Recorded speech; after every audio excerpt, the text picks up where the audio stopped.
Şiənin gənc nəsli dünyada ən savadlı, ən imanlı, ən zirəng cavanlar olmalıdır. Həzrət bu qısa həyatında güclü və agah, bəsirətli möminlər tərbiyələndirdi. Çox mühüm məsələdir. Biz gərək gənclər yetişdirək. Gənc nəsli mömin, dindar tərbiyələndirə bilək. Çox mühümdür.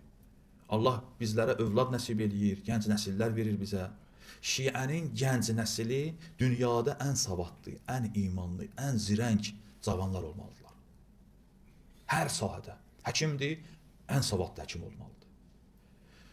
Texnikdir, ən gözəl texnik olmalıdır. Xülasə, hər cəhətdən şiənin gənc nəsli ən savadlı, ən zirəng və ən dindar və Allahdan qorxan olmalıdır. Bizə düşən budur ki, biz gənc nəslimizi, övladlarımızı mömin və dindar tərbiyələndirə bilək. Onlara bəsirət verək. İmam Həsən Əskəri əleyhissalam o qısa imamət dövründə bunu bacardı. O qədər sıxıntılara, məhdudiyyətlərə rəğmən Həzrət vəfalı, etibarlı, bəsirətli, agah möminlər formalaşdırdı, tərbiyələndirdi.